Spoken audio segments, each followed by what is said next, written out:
Alright, today we're going to look at the Seiko spc186p1.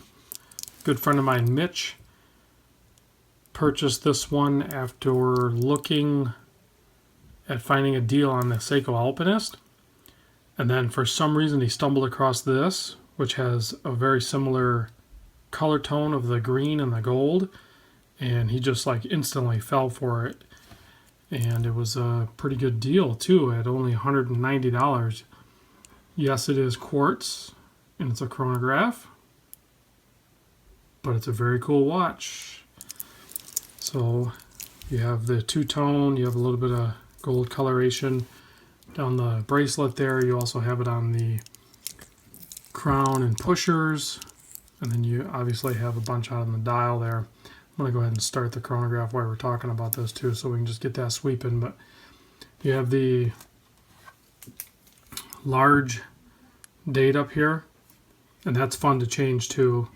You know, you pull it out to the, well, I'm not going to show you, but it's, because it does the numbers independently. It's a little different than the automatics that I'm used to. It's just kind of fun to play with. But, and then over here on this sub dial, this is the 24-hour. So I noticed when I received it from Mitch, it was set on the wrong, it was set on AM, not PM. So I went ahead and switched that. And then of course and then this sub dial off to the left, that's counting your, that's your actual seconds hand. And then this guy down here is your chronograph counter that works in conjunction with that. So it goes up to 60 minutes.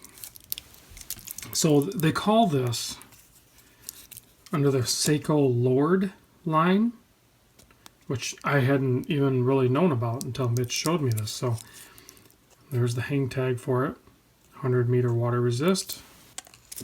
It is not a screw-down crown, it's just a regular pusher.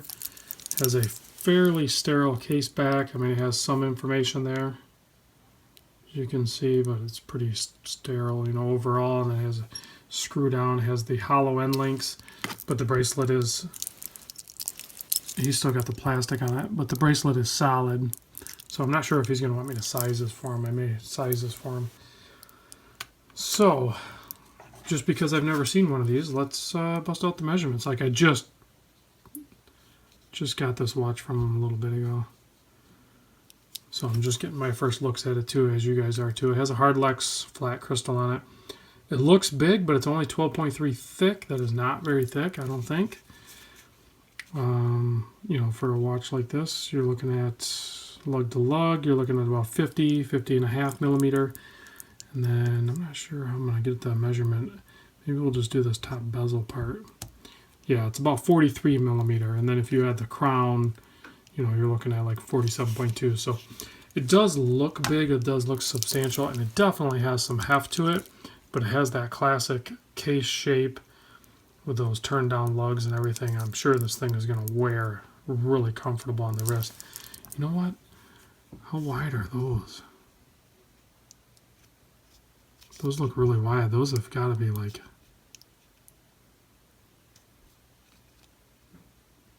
Yeah, I think it might be a 24 millimeter. It's like almost 24 and a half. Really wide lug width, but it tapers down super small, so I'm sure that part will be comfortable too. Yeah, it tapers down to like a 20. This has the caliber 7T04, which is the Seiko uses as the big calendar chronograph, which I think is also part of the Lord line. So, and I'm down here in the dark with these studio lights, so it's hard to get a glimmer. When he showed me this, we were outside in the sun. Yeah, you can see that there. I put the flashlight on it. Look what that green does. If you can get it at the right angle. It has a very nice shimmer to it. Yeah, very good looking. So, just a simple clasp. Go ahead and throw this. Oh yeah, that hugs the wrist so nice.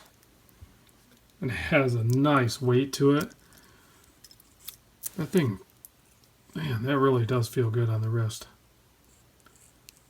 I could definitely see wearing one of these. Can't believe I haven't looked at one. I like the way the date's framed in too with the gold box there. Get that out of the way. Hopefully he has me size this up so he wears it. Nice hands. I'm sure there's going to be some good loom. Let's check the loom real quick. I mean, obviously I had the flashlight on it for a second there. Yeah, just the right amount of loom that you would expect for a watch like this. Even with some of that background ambient light, you can still pick up on some of that green with the green loom and the green dial. Very good looking. I think Seiko nails it with the polished and brushing stainless with the gold accents and the green dial. I don't know if anybody does it better than they do. So there's a quick look at this guy. Maybe it's time to branch out and look at some of these. You know, I was looking at all the older chronographs. That seems to be the trend. I forget the model numbers. I started to look into them, but they're so hit and miss and hard to figure out which ones to buy and everything like that, when there's some really good ones like this. And it's nice to stay away from the solar even with these and get something that, there's a reset, and get something that's just a simple battery powered chronograph that does everything you need it to do. And it has some nice depth to the dial. So there's a quick look at that. Let me know what you guys think.